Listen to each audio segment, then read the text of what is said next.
haven't read the plaque, we'll read the plaque that's on the front landing gear of this LEM.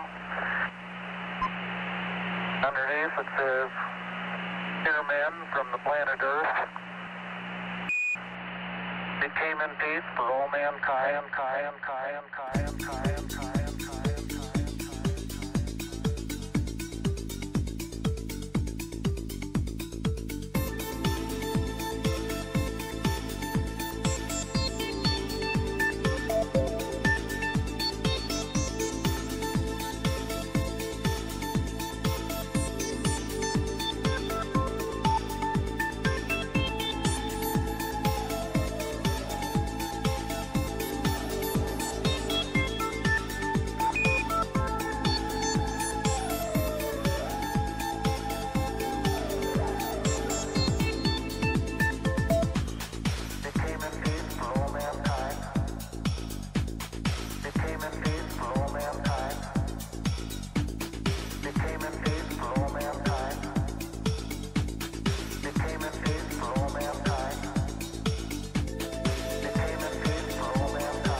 That's one small step for man, one giant leap for mankind.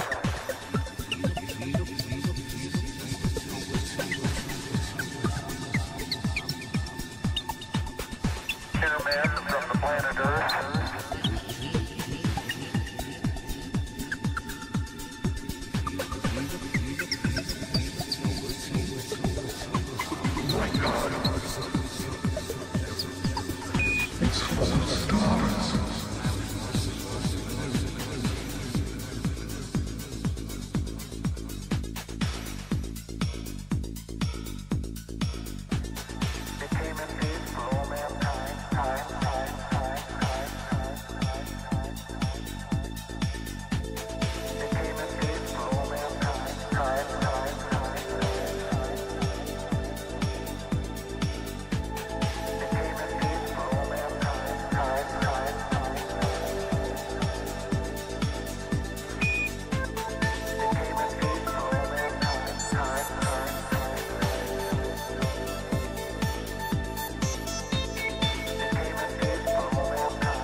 Welcome back to part 2 of this very interesting show we have today with Richard Hoagland.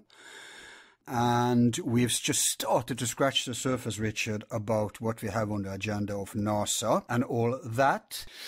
But before we go on, Richard, I want to tell you something before we start.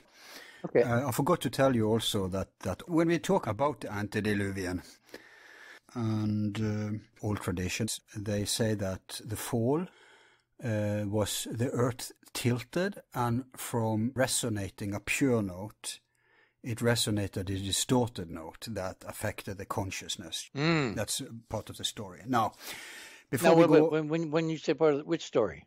Oh, no, I was mentioning old oral traditions in the mystery schools. Oh. So yeah, I think it's not only. I think it goes back to the war and when the one planet was destroyed in the solar system, which had been a kind of Kepler music of the spheres, perfectly in resonance. Music of the spheres. It went into dissonance, and what's interesting to me is that nobody has fixed it. Right. Why haven't they fixed it? Maybe we went under, with it, became primitives, or someone didn't want us to fix. All right. See. Keep them in a prison planet, yes. Exactly, yes. And this isn't a big deal, but I think it's interesting to know this. Now, we have a lot of ancient oral traditions, and we have a lot of documents too, that says one thing that I never got to match anything until I discovered you is, and this isn't even politically correct, but they say that the black race basically originated on Earth. They say everyone is human beings. Yes. Everyone is the same. But they say that the origin to the black race, because we're all mixed today, but the origin to the black is from Earth. They say the origin to they say yellow, I bet that's racist. So let's say Asians are from the planet Mars. They say that the origins to the giants are from what's now, I guess, the exploded planet between Mars and Jupiter. Mm. And they say that, I don't know what to make of this, the origin of the white people is from inside the Earth. This is obviously interpreted as mythical or symbolism or whatever, right? Mm. But it has an interesting parallel to what we're rediscovering now. Well, yeah, and also the antagonisms between the races, which almost at some level appear to be genetically engineered, kind of like the Tower of Babel on steroids. Yeah. And there appears to have been a remediation program to try to obviate that at the genetic level, which is what I think a lot of these so-called alien abductions really are, the real ones, not the fake ones. Yeah, that's a whole other program, because it's like we've been cut off from our roots, from our heritage deliberately, and put some of this again tiptoeing between the minefields. That helps. So okay. Now, there's three big things I want to cover in this part. If you could elaborate a little on how we actually got to the moon. Sure. If you could elaborate a little on the missing lunar footage, because all these things for newcomers, many claims are extraordinary, but if we substantiate it with these small facts, they realize, hey, these guys are rational, right? And the third thing is touch a little upon certain NASA whistleblowers like Ken Johnston. I guess that's a part of the missing footage. So these are very important things we have to get to. Al, I want to come back to the idea of antediluvian civilizations because that ties in with Kennedy and with the bigger picture. We can do that. And the secret space program. Yeah. You'll see. Yeah, but I think if you're game in the future, we should have you on for that as an entire topic. Oh my God! Because we have a series on that too, yeah. And that's one of the things with you that I so enjoy. That, and Joseph actually, that you both have a very sound attitude and perspective on this. Thank you. This isn't alien central, just so you know. Not that I'm denying it, but we're much more into the antediluvian. So, oh, super. Now, I mentioned to you in the break the "we never went to the moon" meme. I'd like us to start this second segment to find out whence that originated, that has allowed for this outlandish theory that's gotten a revival, the flat earth theory, Yep. I usually say the ancient astronauts, ancient aliens meme is a distraction from the antediluvian civilization. Right. And also I'd say that the "we never went to the moon" meme is a distraction from the secret space program. Yep. And add to that flat earth is a distraction from the hollow earth. So could we, just for the record, start there? Because I know you have an inside information about where that meme, "we never went to the moon," may have originated. And now, notwithstanding, of course, the fake footage and all that can be explained too. But like I said to you, I think it's a distraction from the classified space program. And also, if you could also debunk with a couple of simple arguments the flat earth theory. I hope this isn't too much on your plate. No, not at all. Not at all. Okay, let me try to give some backstory here because it's really important. I want to go back to the Kennedy thing because Eisenhower created NASA in 1958. Mm-hmm. Kennedy was elected in 1960.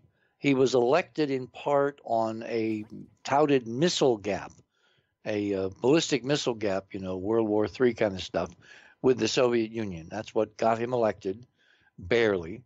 And then when he was in office, suddenly the so-called missile gap kind of went away, Since when has hyperbole ever been forbidden in political, contests? It's mandatory. Yeah. But what's interesting, and again, I'm a data-oriented kind of guy. I like evidence. I love evidence. I love speculation. I will speculate as madly as anybody, I guess, but I like to anchor my speculation in real data, which a lot of people don't yet know is real data, and that's part of what you have to do is you have to show them, convince them that it's actual, real scientific information on which you're basing your far-out speculation. Amen to that. So one of the things that happened is I was invited to a conference some years ago by Stephen Greer.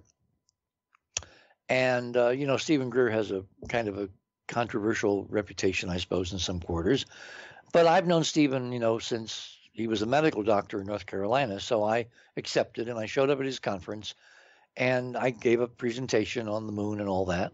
Mm-hmm. And after the conference, a guy comes up and approaches me and says kind of quietly, I have some original spy satellite imagery on film from the original spy satellites that were experimented with by the CIA and the Air Force back in the 1950s. Wow. Would you be interested in having it? Yeah, would you? Like, is the Pope a Franciscan? Yeah. So that night, we sit down at dinner at this conference, a bunch of us, and we talk about how logistically I can get to Houston to pick up the film, because that's where this guy was from. Mm. Unbeknownst to me, one of the people at the table, well, I actually knew he was an agent. I just didn't know he was an agent still working for them. This guy, without telling anybody, gets on an airplane, goes to Houston, picks up this film, and takes it home with him. In other words, he stole it. Wow. And at the table, we had arranged for another mode of transfer. I was going to send someone that I, knew, a deputized guy, who would pick it up for me, my representative, bring it back, give it to me for analysis. No, this secret agent guy, who works for one of the alphabet agencies, who I've known for decades. He came to me during the Reagan years. He went all by himself, picked it up, and took it home. You mean home to himself? Home to himself, to where he lives. And I'm not going to give names. I'm not going to give names. No. But to secure it or to sabotage? Well, he claimed that this was something I should not have because it was classified. In fact, the program is called Corona. It was a top secret CIA classified spy mission in the 50s and 60s. And then Bill Clinton declassified the program in the 1990s and published and posted through the National Archives and in the Smithsonian and other places a whole bunch of images taken by the Corona satellite series. So technically it was not classified anymore. What a douchebag. But, well, I think it's more complicated. I think it's much more complicated because remember, there's an official government and then there's the unofficial layers of the government. You think he was trying to protect you then, or? Either to protect me from the bad guys who would come after me because I had something that I wasn't supposed to have. Mm-hmm. That's the most, because this person had been very faithful and reliable with data up until this point. I'd say these questions, his intentions and what he's been telling you, disinformation comes in half-truths. Yeah, well, I'm well aware of half-truths, and I know. There have been a couple of lies different at every level, right? Yeah. In fact, this person originated that phrase. Oh, that's him. Yes, that's him. I see. I call him Deep Space. Like in Watergate, there was Deep Throat. Yeah, excellent. Well, this is my source, Deep Space. Okay, right. And he was very reliable up until he wasn't. Now, what he did do is he gave me a couple of screen grabs from the film. He would literally put the film, which was, I guess, 35 millimeter. It was big film because remember, back in those days, they had to take pictures on film, then deorbit the film canister, which was picked up by an airplane flying over the Pacific, snared on a kind of a trapeze in midair at 20, 30,000 feet, and then they bring it inside, reel it inside the back of the plane. It was a cargo plane, so the back opened up. they'd reel this in like on a fishing line, and then secure the capsule, land the plane at an Air Force base, then transport the capsule with the film to CIA headquarters at Langley, where it was developed. The whole idea was you're looking down on the Soviet Union to see where all their missiles are in the wake of the Kennedy, proclamation running up to the presidency that there was this huge missile gap. So I don't get the film to hold and to look at, but I do get some screenshots that he scanned and sent to me of the film, and the report of what's on the film. And what was stunning is this was test footage. This wasn't the actual operational reconnaissance footage by the operational system, the Corona satellite system. This was a couple of the early tests of the technology, and they had huge problems in getting everything to work, from the technology in the spacecraft to the recovery to the launches. I mean, they had huge problems, and ultimately it wasn't until well into the program that they actually got successful reconnaissance footage of the Soviet Union back. So I've got early test footage, which is priceless. And I'm looking at these shots that this person sent me, and I'm listening to him describe what's on the whole reel. And what's stunning, and what stunned him, was the entire reel had not one image of a bridge or an air bomber or an Air Force base or a rocket silo in the Soviet Union. They were all pictures taken by the Corona satellite orbiting the Earth a couple hundred miles up of the moon. Every single frame was shot of the moon. Now think about this. This was this top secret, incredibly sophisticated, technologically almost impossible mission to find, Russian bombers before they blew us to kingdom come. And yet during the test footage, they weren't looking down. I mean, wouldn't you want to test your reconnaissance satellite looking down? You'd think so, yeah. To see if you could see bombers and Air Force bases and all that. They took every single frame of the moon. So I took this one scan and I blew it up and I looked at the edge.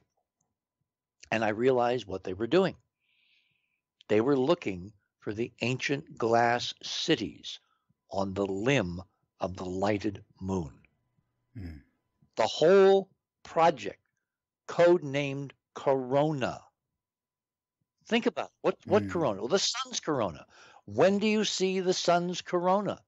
When the moon comes between the sun, blots out the sun, and the fainter light of the Corona, 93 million miles beyond, can be seen, like in the great 2017 eclipse we experienced 3 weeks ago. But from this, we have no choice other than infer that on the original tape that was stolen was something huge that just couldn't get out. Otherwise, why would he bother to give you anything at all? Well, exactly. And see, what I got was exactly what I was hoping I would get. In fact, it was more than I was hoping I would get, because I never thought Project Corona really was about looking at missile silos in the Soviet Union. I always thought it was the first of the secret space programs designed to look at structures on the moon, because if you basically send a spacecraft with film into Earth orbit, the next step is you can send that same spacecraft with film on a lunar trajectory to loop around the moon, or if you got the fuel, to go into orbit around the moon, to photograph the structures on the moon close up, then deorbit, bring the film out of lunar orbit back to Earth, re-enter the Earth's atmosphere, pick up the film, develop it, et cetera, et cetera, et cetera. Back during the 1957 hoo-ha over Sputnik, there was a brilliant engineer at JPL, the Jet Propulsion Laboratory, now an adjunct NASA center connected through Caltech. It's not really a NASA center, so you can't get FOIA information because it's a private. They were independent in the beginning? They always have been independent. Okay. They just had a contract with NASA. Right. Technically, you can't get FOIA information on anybody working for JPL because they don't work for NASA. They work for a private contractor called the California Institute of Technology. We tried to get Malin's contract, the principal investigator. But is it a private corporation or public? No. It's part of Caltech. Okay. Its legal structure is through the university. It's not like a separate think tank. and it's under contract with the university to NASA, but it's not really a NASA center, except it's the headquarters for all robotic solar system exploration going back to the Ranger program in the 1960s. And of course, it's the cradle of the infamous Jack Parsons. Yes, of course. His playground. Yeah, that's right. So it had its origins. But back to the meme of we never went to the moon. Let me build up to this, okay? Okay. So I found that the first operational flight that got us this film occurred under Jack Kennedy's administration. Mm-hmm. So Jack Kennedy got to look at this film, not at bombers in the Soviet Union, but at ancient glass structures on the moon. Right. You understand what this did to him? Yeah, this explains a lot. The Apollo project was an entire ensemble to cover our going to the moon, not to pick up rocks, not to plant a flag, but to find out firsthand who the hell had built these awesome, incredible, super advanced ancient structures on the moon, photographed by Project Corona spy satellites in the late 50s, early 60s.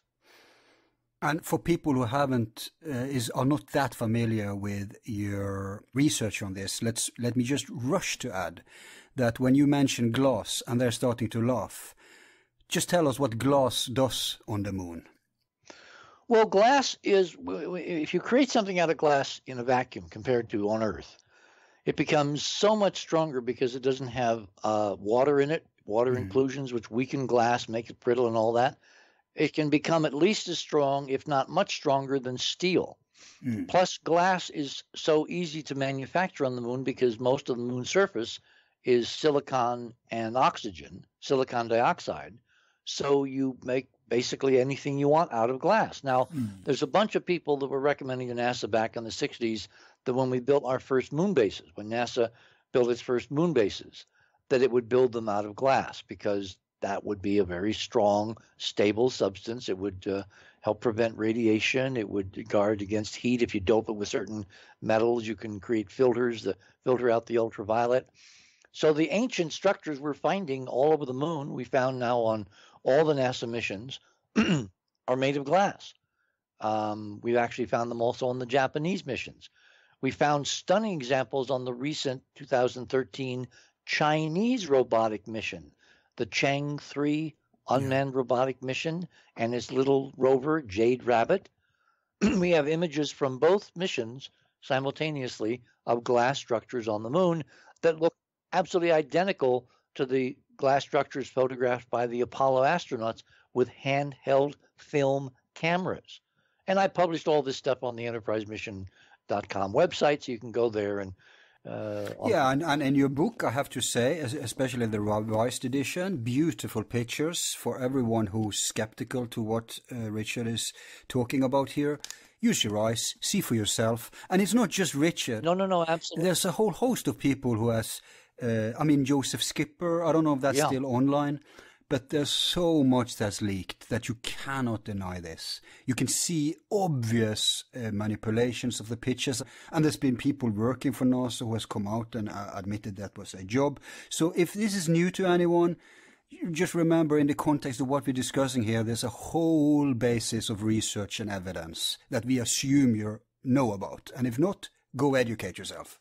See, one of the additions to the culture that Donald Trump has done for us is to give us the label fake news.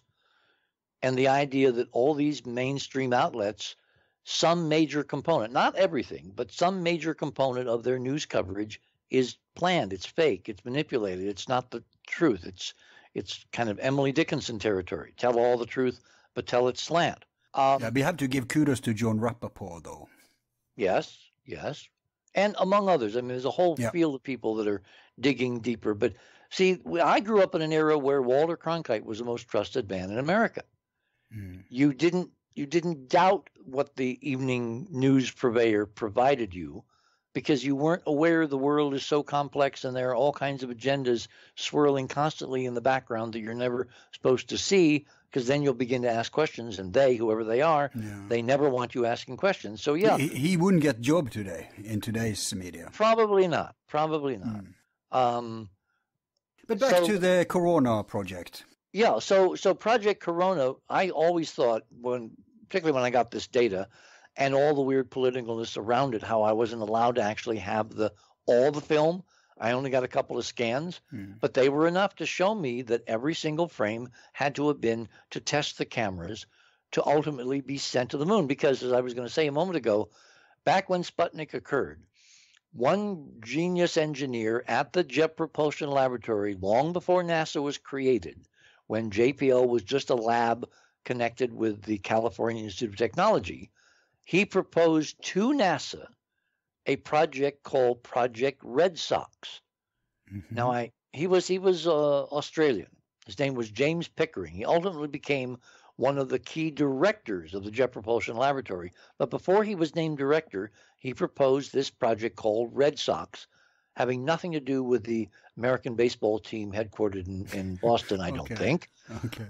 But the proposal was to take a film camera, like in the Corona satellites, send it on a looping mission around the moon, and photograph the moon close up as an answer to Sputnik in 1958, 1959.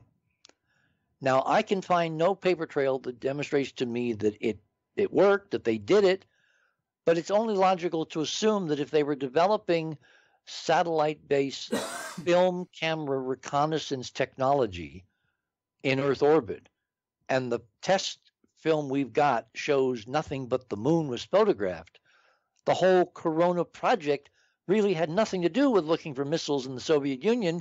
It had to do with preparing the technology to loop around the moon and take pictures of the ancient ruins from, quote, ETs or aliens, right? Hey, what if there were missiles on the moon?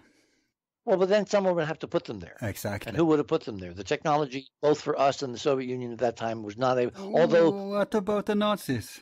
Yeah, but the Nazis didn't have that technology then. They had it later, but they didn't have it then. Okay.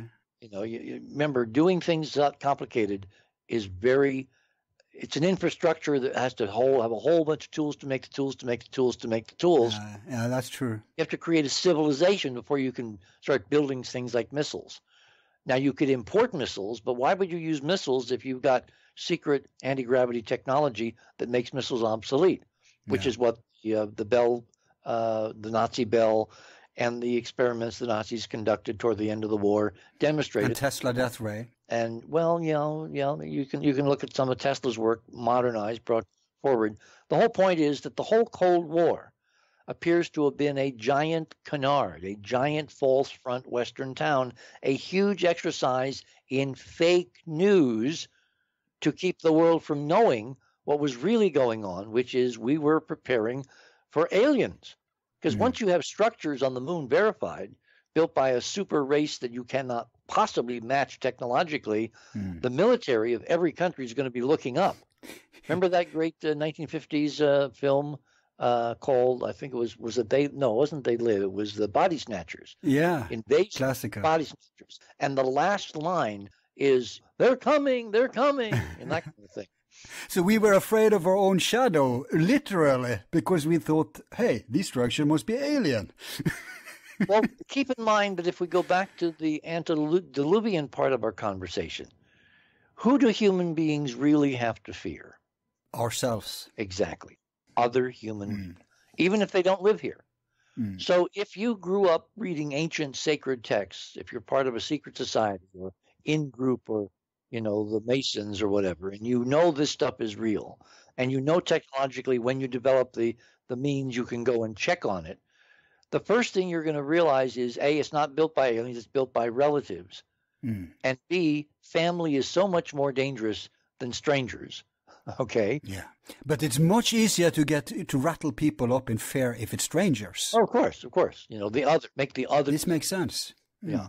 But again, we're looking at almost like a Chinese puzzle box, a lie within a lie within a lie within a lie. Yeah. Which gets us now to NASA landing on the moon and the huge, cottage industry which grew up overnight that we never went to the moon. If you're NASA, and can you blame them, Richard? You see so many errors. You talked about a director. You have another director that's often mentioned here, Stanley Kubrick. Right. In relation to the footage? Well, Stanley Kubrick actually is quoted somewhere that he could never have pulled off, the fake lunar landing. Now, you can do individual images, but you can't create the backdrop. So what I think they've done in some of the scenes from Apollo is they've simply altered the backdrop. Because you take what's there and then you modify it. But you got real stuff and fake stuff in the same picture. Yeah, like flags that's blowing when there's no wind, stuff like that. No, that's not. No, that's inertia. That's when you're putting the flag in and you're twisting that pole. Okay. The inertia will make, because the flag was not just a flag; it was on a wire.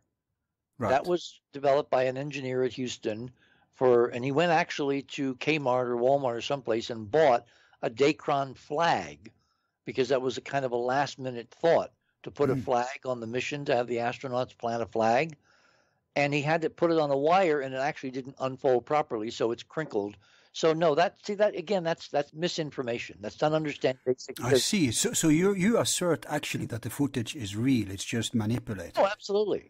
And that's not even manipulated. It's just if you're trying to put this extended flag on a wire into the lunar surface, which is mysteriously much harder than they imagined.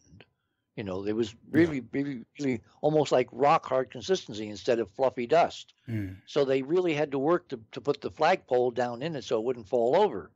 And when they left the lunar landscape on the ascent stage of the lunar module, you can see in some of the film that the flag is whipping around in the exhaust thrust from the rockets, and then a couple of them actually do fall over. So we got some. It's so good. It's so good that you tell us this. In fact, we ought to have just a show debunking every of these claims, because it can be explained by science, can't it? And manipulation. Well, the thing that debunked the whole thing for me is that I am a reporter.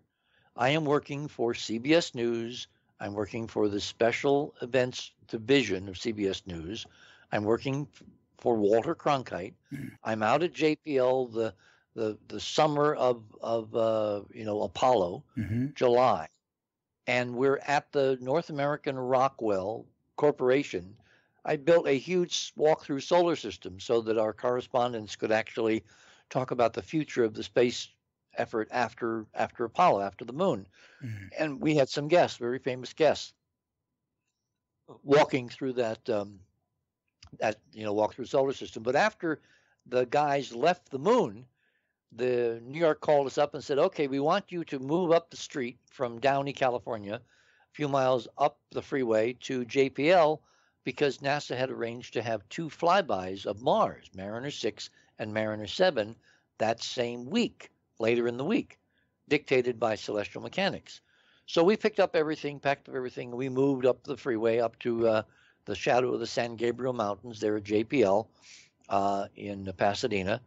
And when I walked in the press room, everybody who's anybody in the mainstream press in those days was covering space launches.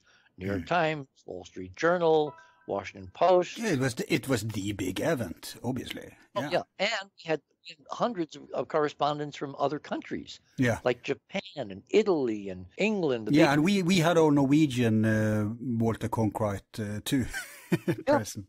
Well, everybody had a Walter Cronkite. Yeah. I forget who the guy at the BBC was. I actually met him. Howard Dimbleby, I think, was his name. Very proper British gentleman. Yeah. Anyway, so space was huge. Yep. So we along with a whole bunch of other people, we transferred our attention from Apollo. The astronauts are safely on their way home, and we went to JPL to cover the robotic mission, Mariner, I think it was Mariner 6, that was supposed to fly by Mars later that week. Walked in the press room at JPL, set up, we all had little desks and assigned places in the auditorium so we could ask questions during press conferences and all that. And suddenly I saw this guy walking around the press room, stopping at every one of the major mainstream, both domestic and international correspondents with their reporters, their television setups and all this, handing out little packets of something. So naturally I wandered over and I'm standing, along with a kind of a covey of all these journalists. This guy is dressed like somebody out of Easy Rider or an old Western film. He had one of those big kind of duster greatcoats on they used to wear in the days of spaghetti Western. Kind of, it was a big a light-colored, tannish-colored great coat. Okay. And he's got this little... Sounds very Cloak and Dagger. And he's got this little satchel, and he's handing out little packets to all the press people. Like, hang on, was he an official NASA man? I mean, no. For all you could determine there and then. He was not dressed like any NASA guy I ever saw. No. There was no button-down, shirt. There was no pocket protector, no little black string tie, no crew cut. He was, I think he had a cowboy hat. He was wearing this, Western duster, a big duster. They used to call it a duster because it protected you in cattle stampedes or trail drives from the dust. All right. All right. Mm. And he's got this satchel over his shoulder, like a Pony Express satchel, a big satchel. And he's got these little things, and he's handing one to every reporter. So I get one, and it turned out to be a mimeographed sheet with an American flag printed on aluminized mylar. Mylar is a space-age material that DuPont originally developed to wrap bread in until they found that housewives would starve because they could never open the bread wrappers. And came then the Mylar balloon of the Echo balloon series, and it became a vacuum-plated insulation material on all kinds of spacecraft. Mm. All the gold stuff you see on the lunar module, that's Mylar with gold sprayed on it in the vacuum. So he hands out this very space-age thing. He looks like somebody out of the 18th century, great Western tradition. Mm. And he's got this Pony Express pouch, and he's handing people these packets. It includes this Mylar flag and this little pamphlet. So I start reading the pamphlet, and the pamphlet is claiming that Americans who right now are en route back from the moon, Aldrin and Armstrong and Collins are in the command module and service module headed back there. They're about halfway between Earth and the moon, headed back to a splashdown in the Pacific, as this guy is walking around an official NASA press room giving out a pamphlet which says, drum roll, it's all fake. NASA never went to the moon. It was all shot on a studio set in Nevada. Wow. I described this in my This is live. As it's happening, he's doing this. Yes. To everyone, to the top echelon of media. All the top mainstream press all over the world that are focused on the next NASA mission. Incredible. And are still covered, of course, the Apollo mission, because the astronauts are not home safely yet. And if I was a random person, I couldn't just go in there, could I? If I was not connected to anything? No. In fact, these press guys, the NASA press office, they tried to keep Robert Heinlein out during the Viking mission one night. Right. Their security was so tight. They wouldn't let Heinlein in, who'd written about missions to Mars and all that, until, of course, some of us all stood up in the press room and said, "Are you guys nuts?" And then they relented, and they gave him a pass and all that. So getting in there, not just anybody could walk in off the street. What made it even more interesting, and I again report all this in the opening to Dark Mission, The Secret History of NASA, he was being squired around the press room by an official NASA representative named Frank Bristow, who worked for JPL. He was the press guy working with the news media. His boss was a guy named Frank Costello, and he was part of the overall public affairs office, which worked with universities and non-media, non-news people. News people had a deadline, so we got special, kind of special attention. But when you were handed this, you obviously must have thought it was a joke. Did people laugh? How did they react? Look, we had so many weird people show up in the press room because it just was kind of like, a NASA Woodstock. Every 2 or 3 years, and weird people would show up. Yeah. Even not being a Star Trek conference, they would show up in costume. Yeah. Of course, they turned away. So to me, I just thought this was somebody who knew Frank, because I knew Frank pretty well. And he just let him in because it was such a joke. It was like an inside joke. It was like, look at the wild aspects of our culture responding to landing on the moon and all that. And I did not save the packet. I didn't save the little Mylar flag. I didn't save the mimeoed 2-page sheet. Oh, I wish. Well, how could you know? Back then, you were also mainstream. You went into suspicion or anything back then, right? Not really, no. You were blue-eyed. I believe NASA was, the best thing since sliced bread, because it was opening up doorways to a future. I mean, I always have the opinion that if we're all stuck on Earth, we're going to die. We've got to get off this planet for the human species to survive. I did not realize that we've been off Earth an awful lot before. That came later, the whole Antediluvian high-tech civilization meme.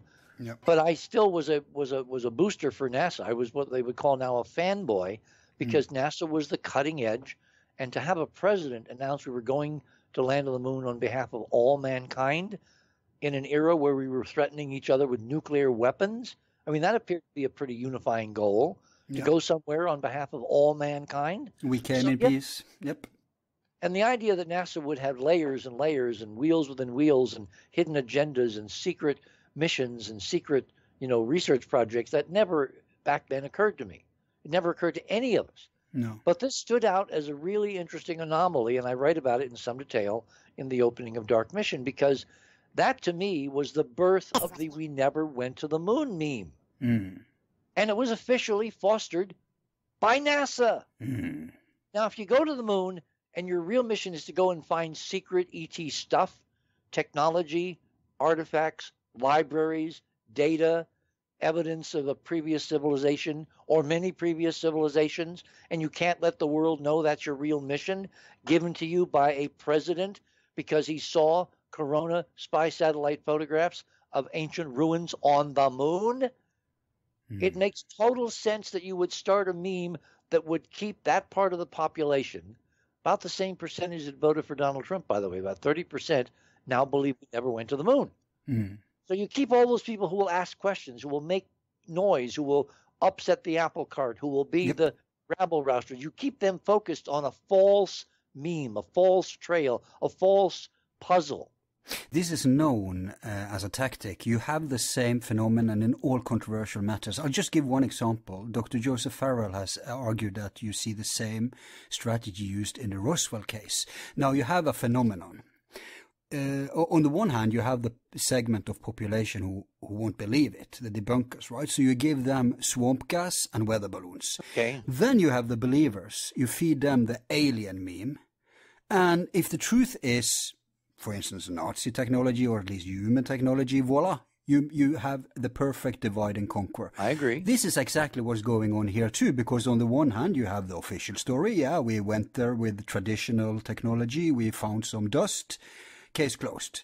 Then you have the no, we didn't go there, and buried in between, in the synthesis of the thesis and the antithesis, the secret space program. Well, I have more data. Remember, I love data. So we fast forward the film from July 1969, an official NASA press person squiring around a guy who's handing out a pamphlet saying, "We never went to the moon, it's all a hoax," as the astronauts are still not back on Earth. All right, so you plant the meme.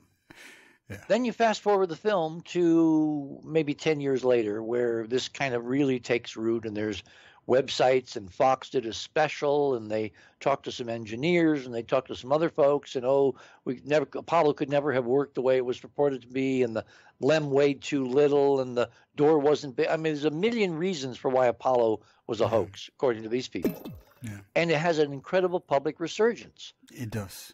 In contradiction, an honest space writer, who I used to know, at least back when he was honest, named James Ober, offers to... Hey, is he related to the Nazi Obert in I don't NASA? know.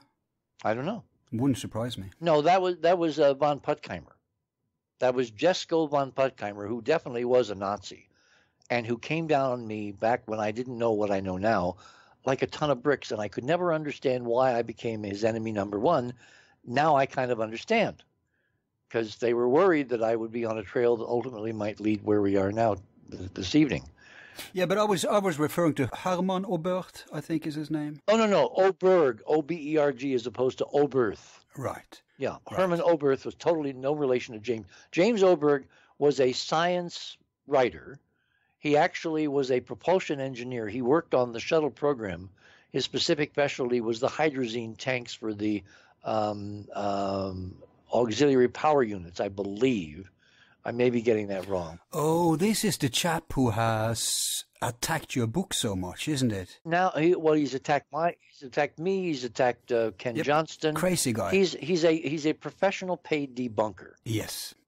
And we now know he worked for the Air Force. He was Air Force intelligence. There you go. At one point. And he and I were best friends up until I got into the subject of Cydonia. Uh-huh. And then suddenly our friendship disappeared, like snow on the sun side of Mercury. It just, poof, gone. And I could never... Well, that's a nice corroboration of you being onto it then. Well, possibly. Anyway, so Oberg, Mr. Skeptical, Mr. NASA, of course NASA went to the moon. I work for NASA. He offers to write for NASA a book totally taking on the moon hoax crowd and debunking all their, pun intended, lunatic ideas based on the Apollo record of how we didn't go. Okay. And for like, the blink of an eye, he actually has a NASA contract. Like I had a NASA contract to do a book out of Goddard years ago. He has a NASA contract to do this book until one morning he doesn't. NASA pulls all his funding. And he suddenly is an author with an idea with no publisher.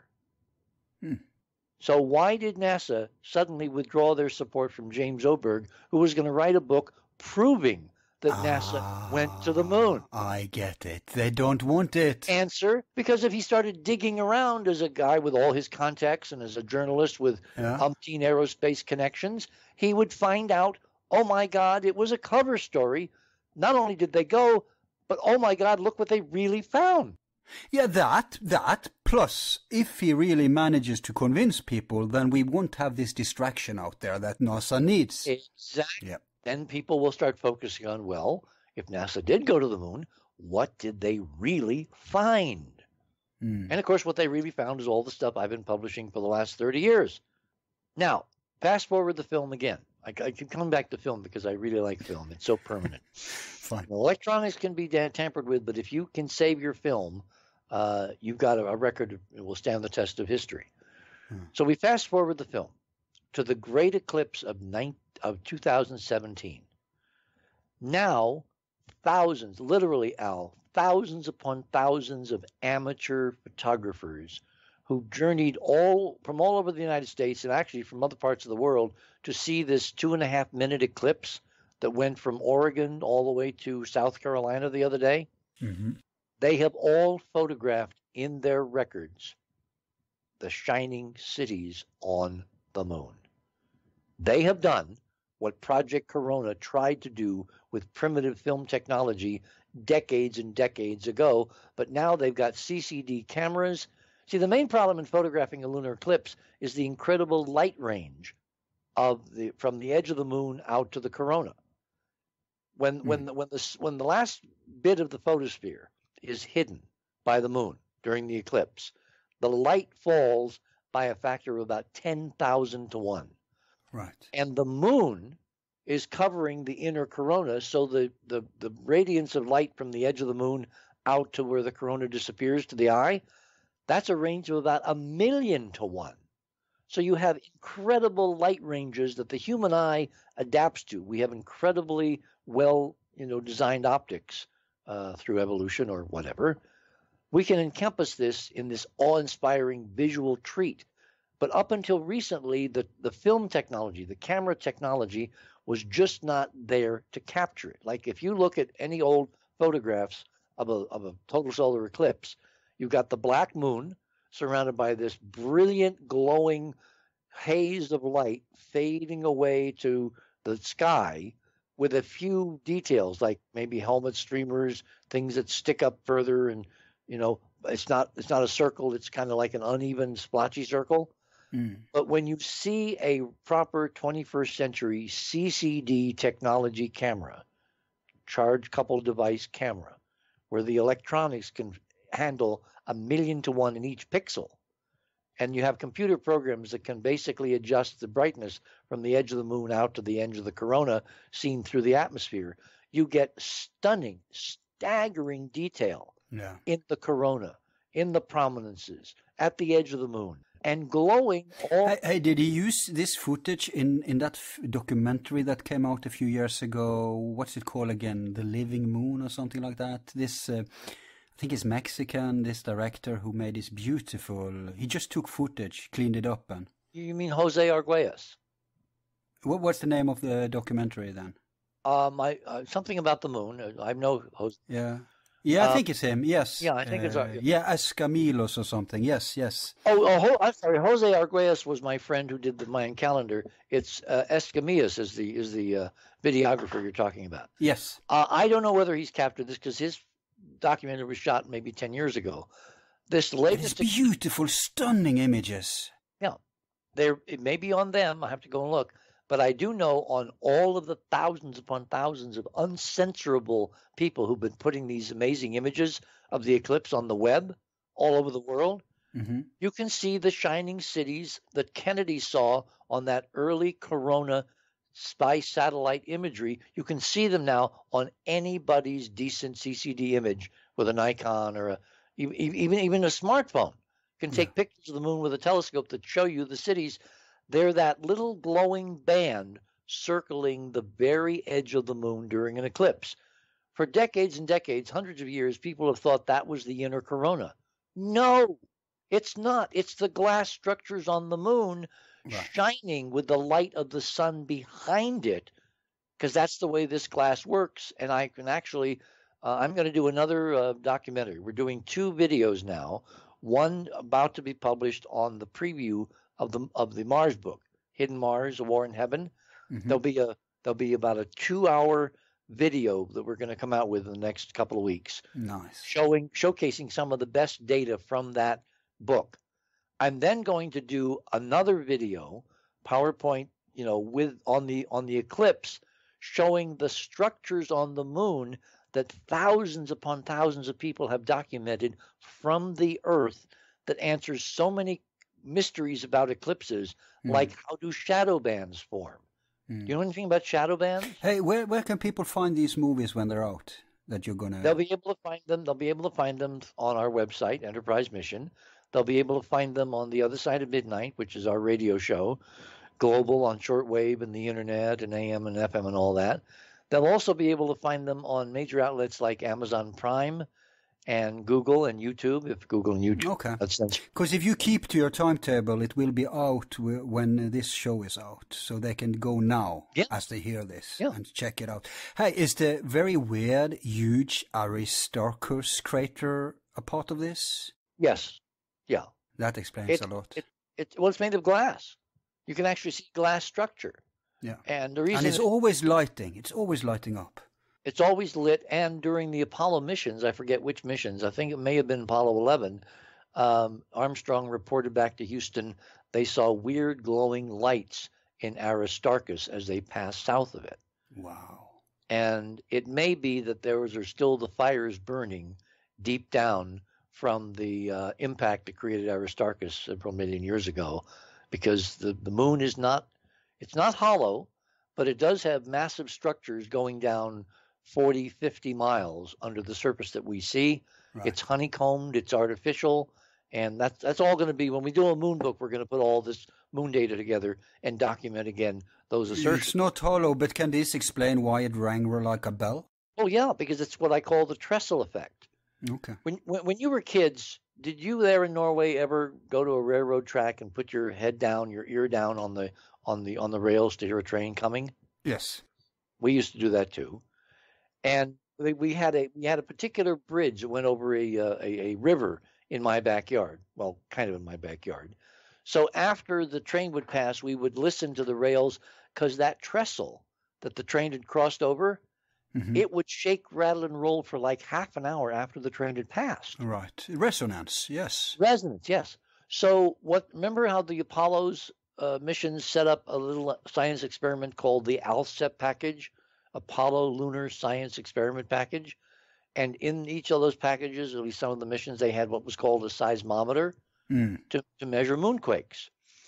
And one of the stunning weirdnesses of the Apollo program was that the moonquakes last for hours, particularly when they would smash into the moon rocket stages. They would impact the S-4B, the 4th stage rocket from the Apollo stack. They would direct that to an impact to create a seismic energy event. And then they would, an artificial moonquake. Then they would use the seismometers as part of their network. And this time they had like several set up, Apollo 11, Apollo 12, Apollo 14. So they could basically map moonquakes in the interior of the moon by using the energy of an impact. And they would also direct the upper stage of the lunar module after they had transferred back to the command module in lunar orbit. They would redirect that by computer remote control to ignite its engines and then burn to where it would impact on the moon. And they would use those energy events to try to map the interior. So you get, the crust and the mantle and the core and an interior idea what the moon is like. Like they map the Earth's interior using earthquakes. Well, the moon is so much quieter in terms of natural events that you have to use artificial events, either explosions, explosives, which they actually carried some on some of the later missions, Apollo 16 and 17, at little grenade launchers. Yeah, didn't they nuke the moon a few years ago? No. There was a proposal, which Sagan was involved in, to nuke the moon. Thank God they never did that. Yeah, but they did bomb it a few years ago with something. No. All they did was to drop it about escape velocity and upper stage, a Centaur upper stage, and it's the kinetic energy that gets converted into shock waves and sound and heat. No explosive used on the Lacrosse mission. That was the name of the mission. That's when they found water or whatever it was, right? That's when they found water and a whole bunch of other high-tech stuff they haven't talked about. Yeah, there's so much here. We have to get back to that another time. We need to get back to NASA, Richard. So anyway, but before we do that, let me conclude this about the eclipse. Oh, yeah. So during this eclipse, beginning actually with the one in 1999, the one that came across Europe, camera technology, I've now gone back and I looked, and the camera technology is good enough. It's able to separate the lunar domes glowing above the surface of the moon from the background inner corona 93 million miles behind the moon. Film technology could never separate these. CCD digital technology now has, and so literally thousands, if not tens of thousands of Americans and other people who came here for this latest eclipse, a couple of weeks ago, they all have photographed and put on the web their own independent record of the ancient glass structures on the moon, and they don't know about it yet, because they assume what they photographed is the inner corona, and it's not. It's the structures that Kennedy asked Corona to verify before he developed his program to send Apollo to the moon to get artifacts, and was killed for it because he was going to share them with the Soviet Union. And probably the public, too. Well, ultimately, they would share it with everybody. And that's, remember this rumor for years have been out there, he was killed because of UFOs, he was going to declassify UFOs? No, he was going to declassify stuff that stands still. That we could go, and human beings could go in an expanded Apollo program. Well, it's not an either-or, is it? It's not an either-or, no. Because remember, if someone is traveling around with covert technology... A lot of UFOs are not they're not unidentified, they're identified. Yeah, and that, you know what, I'm so glad you said that, because when we were talking about definitions and people jumping to interpretations, I think it's probably intentional that when people hear the word UFO, what do they think about? They think about an alien spacecraft. Exactly. That's a meme. That's a hypnosis thing. Which brings me to the one issue that I really want people to register on our interview this evening. Yep. The whole reason for keeping this part of NASA secret, for having two space programs, one we get to see and one we don't get to see, both processed by the NASA people that we do get to see, as well as a secret space program using anti-gravity technology that we've never gotten to see. The whole reason for keeping all this secret, I think, has nothing to do with Brookings, has nothing to do with Margaret Mead about the dangers of human beings encountering alien cultures super more advanced. Well, that's the excuse. That's the excuse. I think the real reason is to keep totally secret the real history of human beings. And if they find advanced technology and they start applying it, that must be kept secret, lest people will realize, hey, it's not the others, it's us. Well, see, that comes along for the ride, because what's the biggest bugaboo in Western society? The origin of humans, Genesis, 7 days. All right, God and created us in His own image. If we find out that God had nothing to do with it, it was extraterrestrials, it was members of our own family in a genetics lab that tinkered together Homo sapiens sapiens, millions of years ago, and not God.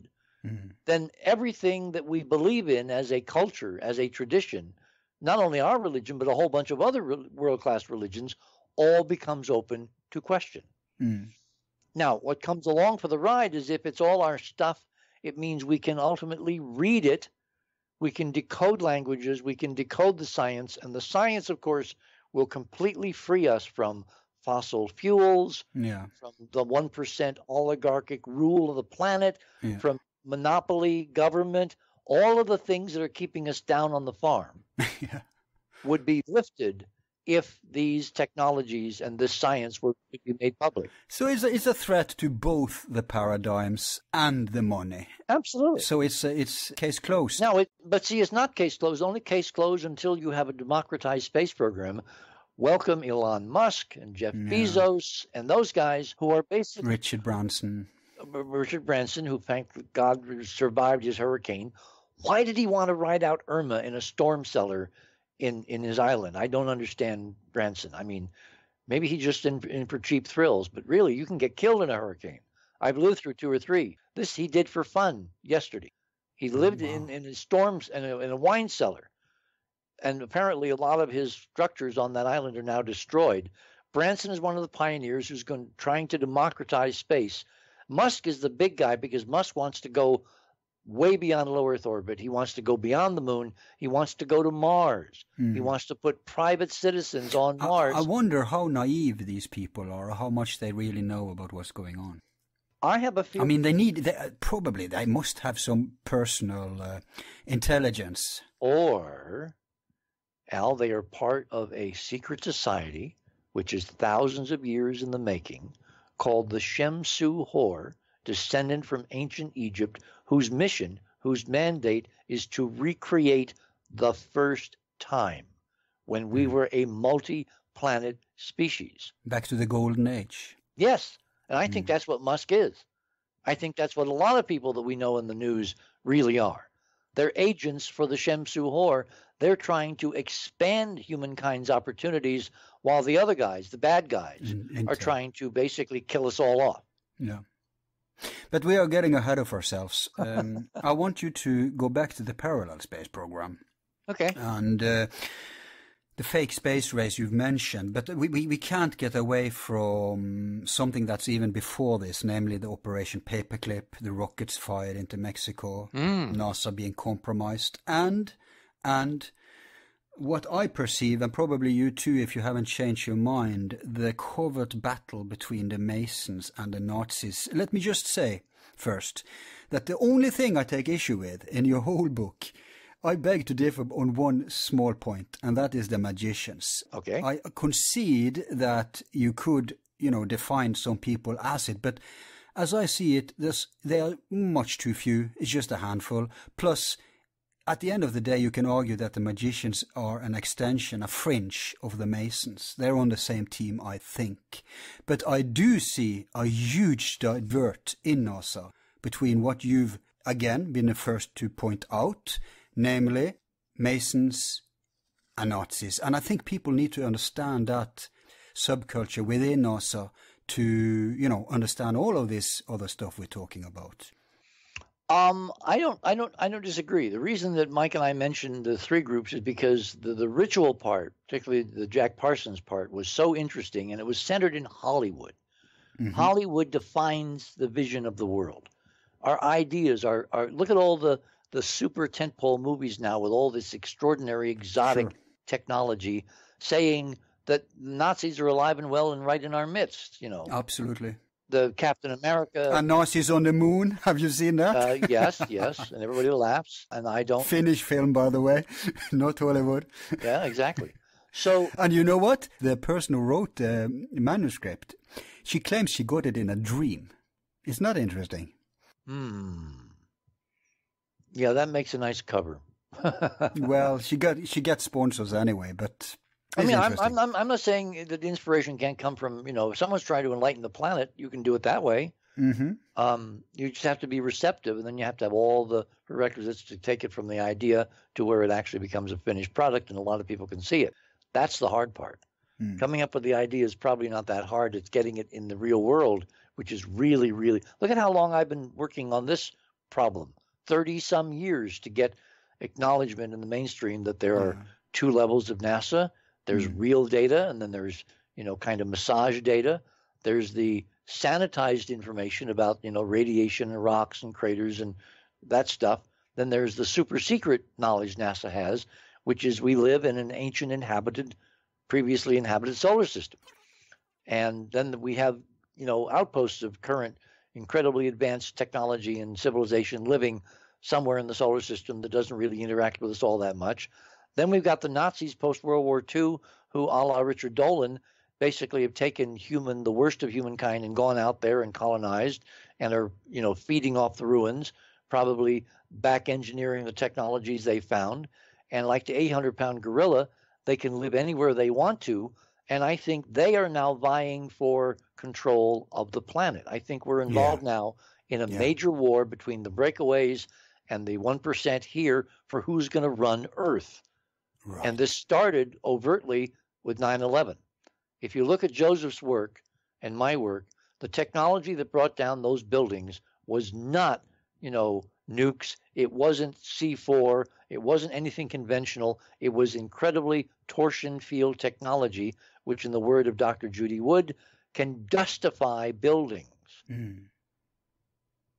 Yeah, thanks to you. You brought Judy Wood to our attention too, actually. But so in your hypothesis, the Nazi faction is still alive and well, or their descendants? No. Well, this is their descendants, unless they actually conquered, the gene, and who knows what their research could have led to. Can you imagine a Martin Bormann, 200 or 300? Oh my God. Yeah. In many ways, I think I would prefer Hitler to Martin Bormann, although it's, of course, what you say, between a rock and a hard place, but... Yep. See, I have a feeling that whole philosophy, and Joseph and I have interesting arguments when we actually talked about this, he does not seem to look at that period in German history in the way I do. I look at that period from before the war through the war as the most incredibly fertile, innovative, scientific period in human modern history. Like, look at how many weapons, look at how many technologies, look at how many sciences the Germans pioneered and did absolutely breakthrough work in, all crammed into a space of 10 or 20 years. I have a feeling. And we've had 10 programs about this. We've really explored the Nazi faction, and we've substantiated that they had, with not just Joseph, lots of researchers, they had unlimited money.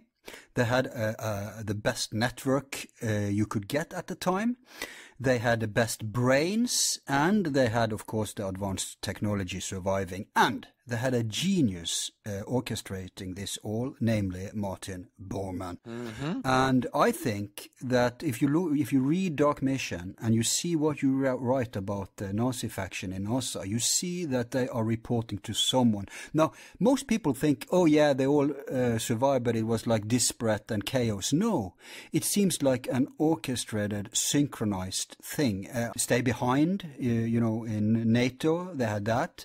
They had the CIA, they had the Bormann billions. It has to be that they were all reporting to Bormann.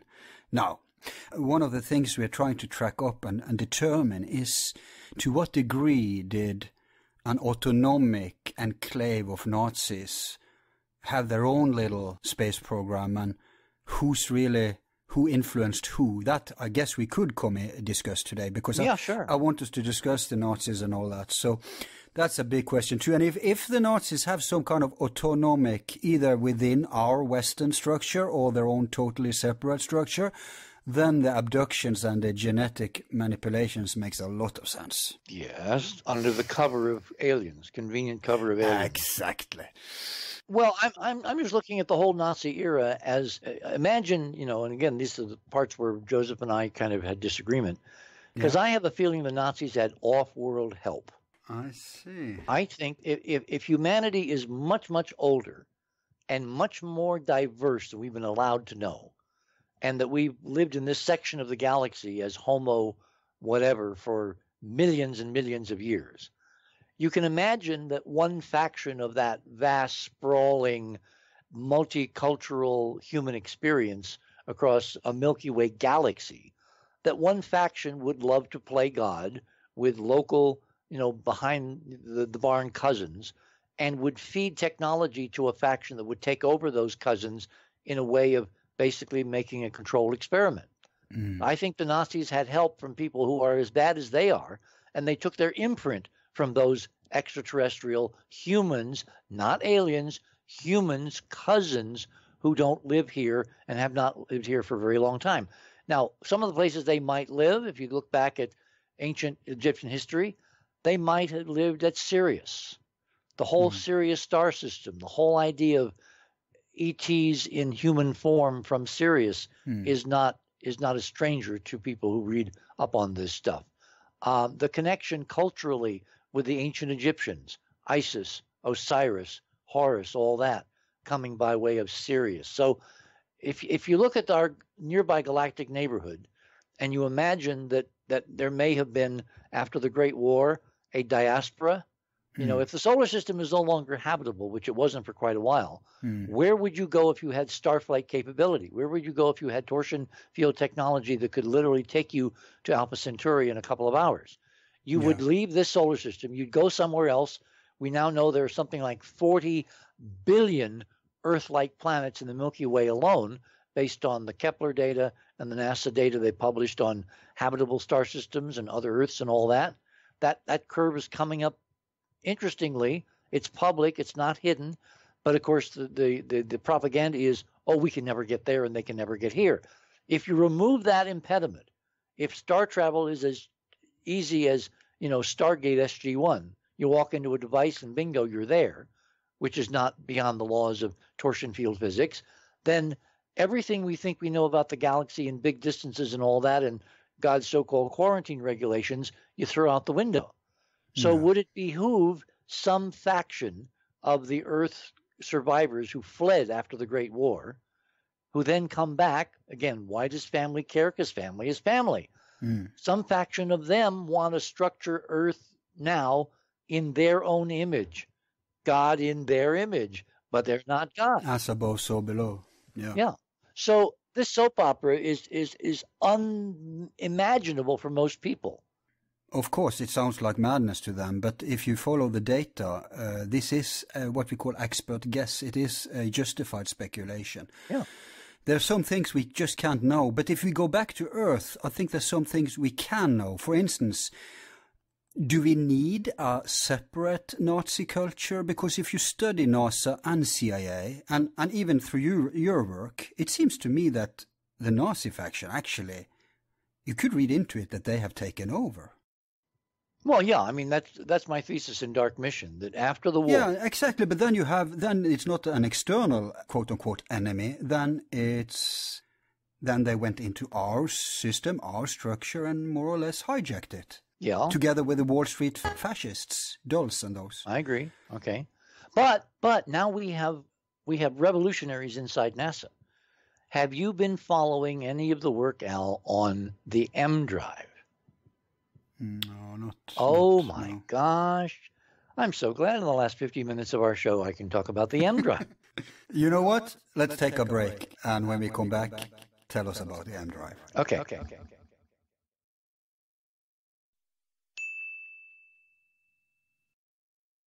All of our files are free and will remain free. If you like the show, you can show support by donating $1 to help with expenses. Just use the PayPal link on our website, YouTube channel, or Facebook page. Thanks.